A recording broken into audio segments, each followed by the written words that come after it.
বন্ধুরা, food and travel with শুভ্র আরেকটা নতুন ভিডিওতে আপনাদের সবাইকে স্বাগত। আজকের এসছি হাওড়ার শালকিয়ায় একটা শিব মন্দির, যেখানে একসঙ্গে 12টি জ্যোতির্লিঙ্গের দর্শন আপনারা পাবেন। তো দেরি না করে চলুন ভেতরে যাই মন্দিরের। আর কি করে এলাম আমি সেটা বলে দেবো, ডেসক্রিপশান বক্সে এখানকার গুগল ম্যাপের যে লোকেশান সেটাও আমি দিয়ে দেবো। তো আর দেরি করব না, চলুন ভেতরে যাওয়া।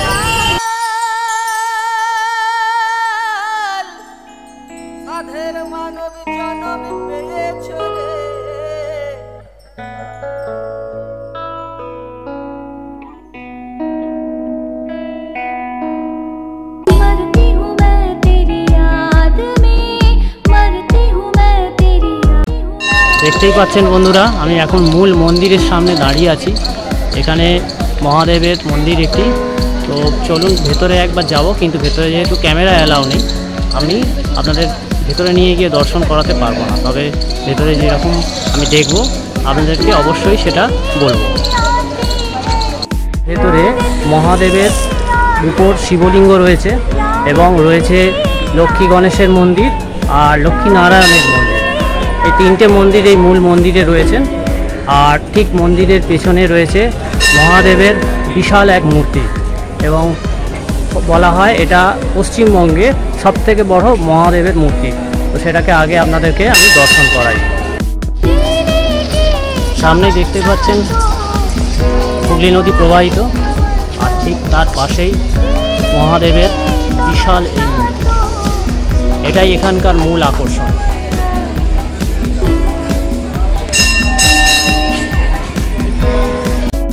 আর এখান থেকে গঙ্গা স্নানের ঘাটও রয়েছে, দেখতেই পাচ্ছেন। আপনারা যারা এখানে আসবেন গঙ্গা স্নান করতে চাইবেন, তার জন্যে ভালো ঘাটও করে দেওয়া রয়েছে।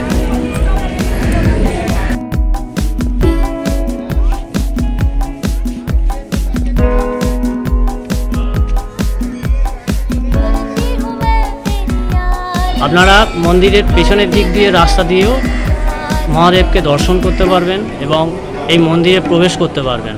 আর এখান থেকে মহাদেবকে খুব সুন্দর দেখা যায়।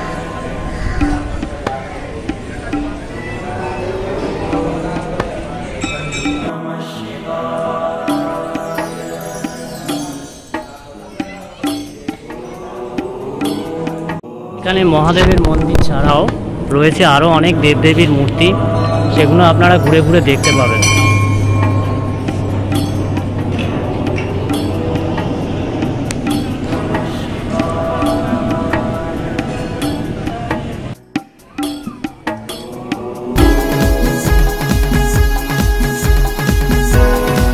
এই সেই জায়গা যেখান থেকে আপনারা দ্বাদশ জ্যোতির্লিঙ্গের দর্শন পাবেন।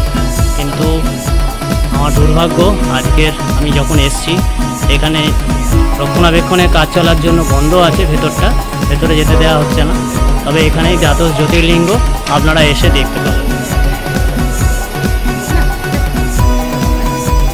কিন্তু ভেতরে যেতে পারছি না, আমি বাইরে থেকে যত সম্ভব আপনাদেরকে দেখিয়ে দেওয়ার চেষ্টা করছি। এখানে যে দ্বাদশ জ্যোতির্লিঙ্গের মন্দিরগুলো ভারতবর্ষের বিভিন্ন জায়গায় আছে, ঠিক সেই মন্দিরের আদলে তৈরি করা আছে।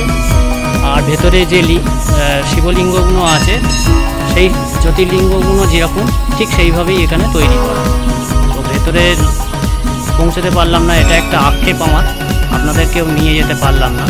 কিন্তু বাইরে থেকে যেটুকু আমি দেখতে পাচ্ছি সেটুকু দেখেই বুঝতে পারছি এটা কিন্তু খুব সুন্দর জায়গা। দূরে দেখতেই পাচ্ছেন এখানে কেদারনাথ মন্দির।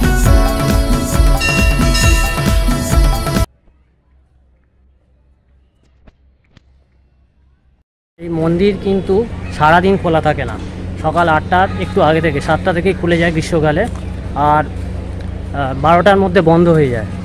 আবার ঠিক আপনার 4টের সময় খুলে যাবে বিকেলবেলা, এবং রাত্রির 8টার সময় বন্ধ হয়ে যায়। আর যখন সন্ধ্যেবেলা হয় তখন এখানে কিন্তু এই বাগান থেকে একটা ঝর্ণা করা আছে, মানে ফোয়ারা করা আছে। সেই ফোয়ারাগুলো খুব সুন্দর করে তখন চালু হয়। দিনের বেলায় সেই ফোয়ারা চালু হয় না, রাত্রিবেলায় সেই ফোয়ারা হয়। তো সেই ফোয়ারা কেমন আমি একবার আপনাদেরকে দেখিয়ে দিচ্ছি।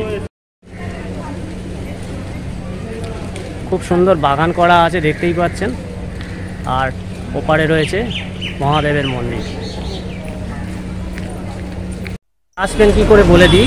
হাওড়া থেকে এখান থেকে আসার অটো বা টোটো পেয়ে যাবেন, অথবা শালকিয়াগামী যে বাসগুলো আছে সেই বাসগুলো করে আপনারা চলে আসতে পারেন হাওড়া থেকে। তো এখানে এসে বলবেন নতুন মন্দিরে নামবো, নতুন মন্দিরে নামবো বলে আপনাদের নামিয়ে দেবে, এবং একদম রাস্তার ওপরেই মন্দির। আমি আর একবার গেট থেকে মন্দিরটা কেমন দেখতে লাগে দূর থেকে সেটা দেখিয়ে দিচ্ছি।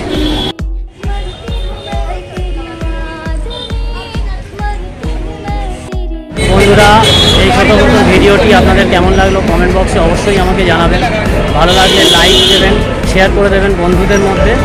আর নতুন যদি আপনি কোনো বন্ধু হন আমার চ্যানেলে, সাবস্ক্রাইব করে নিতে ভুলবেন না। আজকের আসি, অন্য আরেকদিন দেখা হবে নতুন কোনো ভিডিওতে। টাটা।